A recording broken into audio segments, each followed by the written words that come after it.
Welcome on in, everybody. Tobin here with you, and it is a jolly night as the calendar is about to turn to December. Your Miami Heat final score over the Indiana Pacers, 142 to 132, as they outscored them mightily in the fourth quarter by a margin of 45 to 32, with monster nights from Jimmy Butler, who really just took this one by the grapefruits in the third quarter to bring this one within a squeaker. And then the fourth quarter, Jaime Jaquez Jr.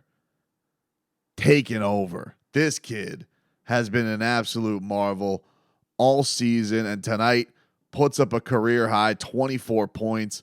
Most of it happening in the second half. I mean, he just completely got it going with just an easy bucket on a fast break. This was a really, really hard game because this Pacers team can score. They can score. They can put up They can put up incredible buckets. And you got into this game, and Tyrese Halliburton was just having an incredible first half. He was doing it all. He had 28 points in the first frame of this thing. Bam Adebayo, all of a sudden you're like, where, you're like noticing he's like, something's happened. He goes back to the locker room. Then he's not coming back. He's not back from the locker room. You're like, no Bam. It's like, if you don't have Bam, he's kind of been the engine for everything right now. And it's a little bit of a concern that this hip thing keeps flaring up for him. But, you gotta make sure that he's okay with this one. Thankfully, Miami, without Bam Adebayo, was able to will their way to a win today, because it's typically been very hard to replace his efforts. But tonight, this Pacers team that just was attacking nonstop, it was so hard to keep up with their pace. Ron Rothstein talked about this going into halftime, and he's just like, the score differential feels a lot worse than it is, because it just always felt like the Miami Heat, it wasn't even so much as like of an incline. It felt like they were in a hamster wheel, because it felt like they could always get it to within 4, but then they were back down 9 again, and sometimes the double digits. And you just were very frustrated because, there wasn't a lot of resistance defensively. This was a track meet, but you had to just kind of stay the course. And then you come out of halftime, and you got to give it to Kyle Lowry. Kyle Lowry came out really like guns blazing early on. It was unfortunate for him because he seemed to really have his shot going, but he was in foul trouble.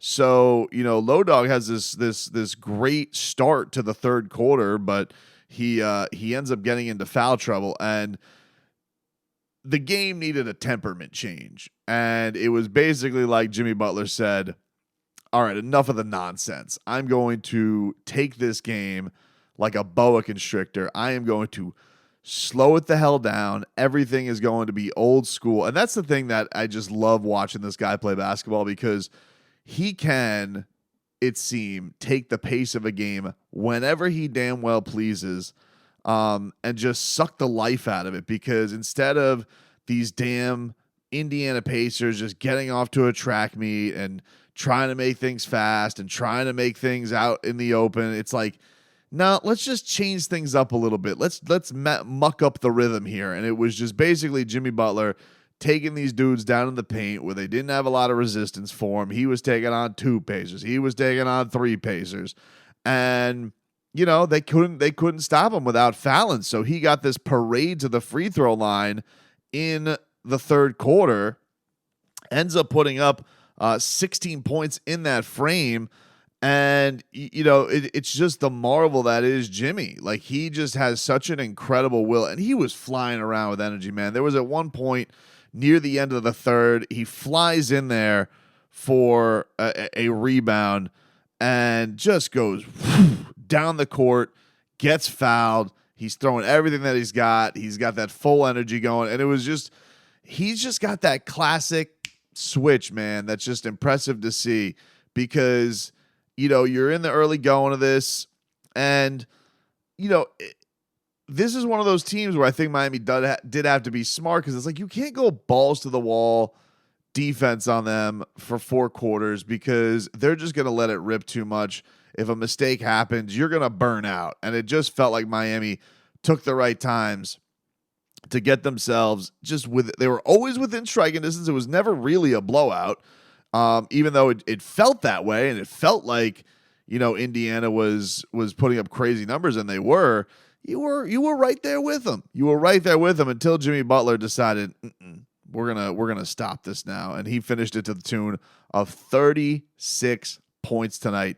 He was 18 of 20 from the free throw line tonight, and there were a lot of free throws from Miami. They went to the line 45 times tonight, 20 of those going to Butler.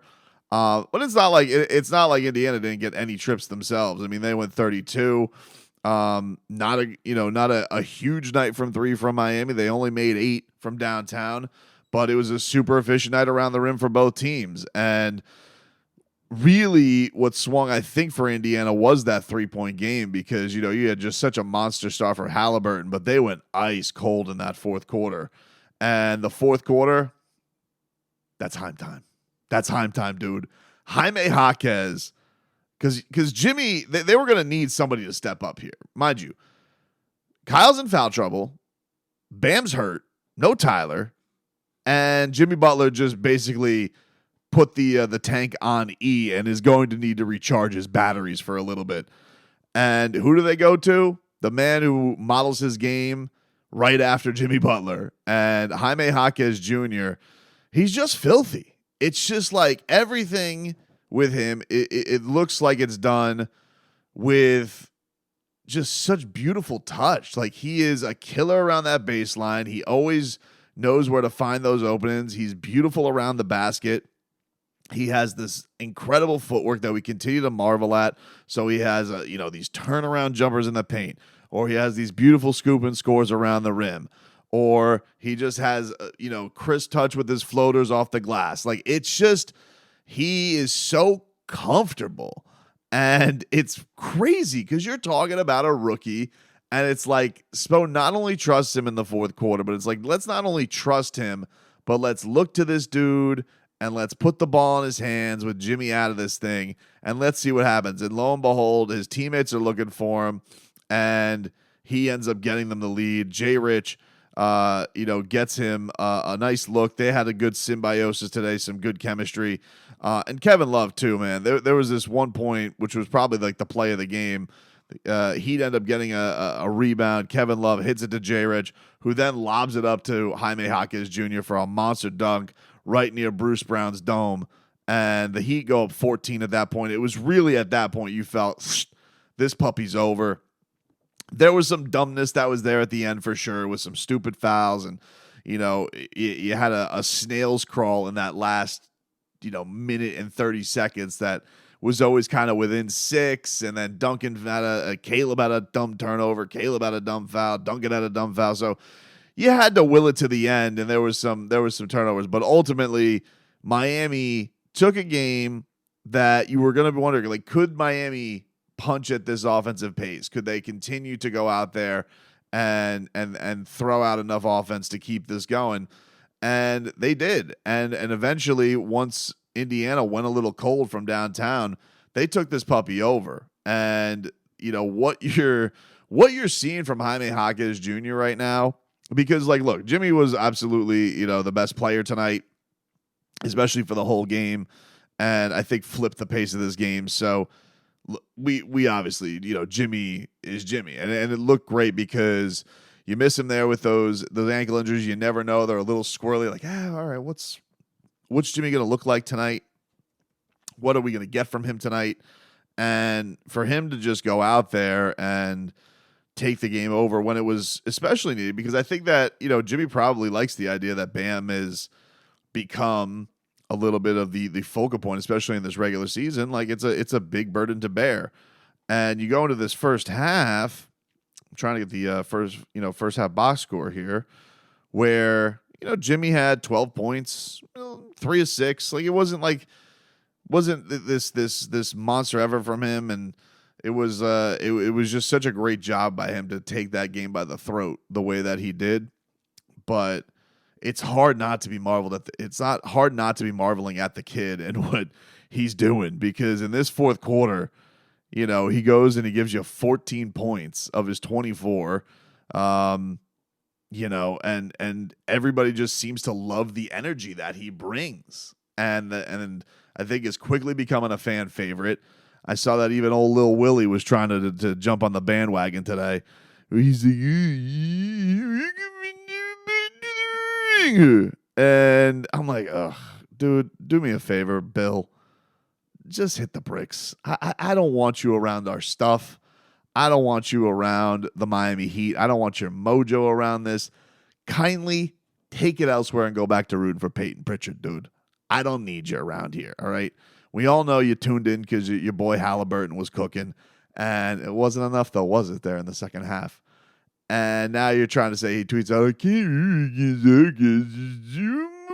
house. It's just like, dude, hit the Pearl Jam and hit the bricks. I really don't want to hear it from you, okay? Kindly, we are revoking your ability to root for Jaime Jaquez Jr., and we kindly ask you to f*** off and not root for the Rookie of the Year, which is what he is, because you guys can sit here and you can give it to, Victor Wembanyama and his 3-win Spurs, and fine. You get his cool little TikTok blocks. You enjoy that. That's fine, dude. And you can go to Chet Holmgren, even though he's not a rookie. Like, we're going to do the fake rookie thing again, and you want to go give it to, fine, whatever. But Jaime Jaquez Jr.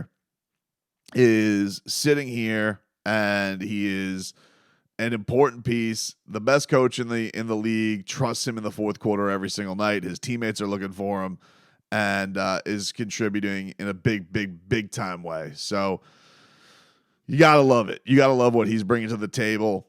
And for this team to do it without Bam tonight, they have been dealing with some adversity with injuries, and this could have very easily, I think, slipped away from Miami. They could have let this one go. They could have lost their fourth in a row. We could have done the thing where it's like, how bad do you feel with them a game over 500? They got to take out the Pacers again. It's like, no, you need to ride the atmosphere. You need to take advantage of these games in your building, even when some guys are down every now and then. And that's what they did tonight. And especially with Jimmy out there, it was just a great performance. And, other guys from the bench stepped up in a big way. Josh Richardson, man, like this performance, he was plus 22 tonight, Jay Rich.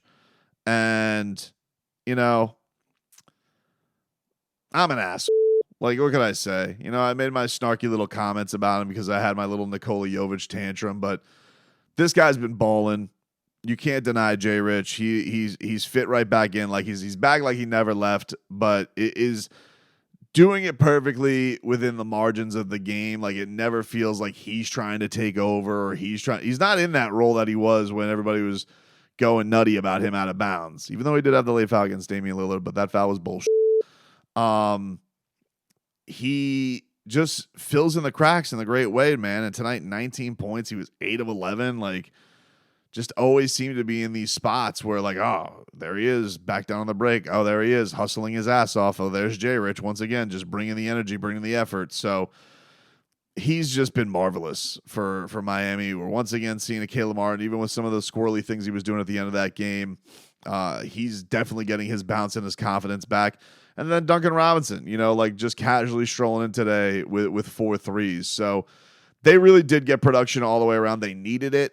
And especially it was a tough night for a lot of the bigs like Orlando Robinson, Thomas Bryant, Haywood Highsmith, all had really, really tough nights. So none of them really filled the void of Bam's injury. And then, Kevin Love, this is one of those classic Spo games where if you're looking by him by the scoring, you're not paying attention. Like his rebounding was huge. The way he was finding outlets down to everybody, it felt like very much once Kyle Lowry got hurt, that veteran presence then swung over to Kevin Love, and he was able to provide those big time moments for Miami and those little intangibles to help Miami get over the edge in this one. So nice win tonight for the Miami Heat. I don't know how this fan base cannot be absolutely juiced up for what they are getting from Jaime Jaquez Jr. This dude has been amazing. He has been a marvel. This is why you get a song, 20 games into your NBA career, Jaime. Just beautiful.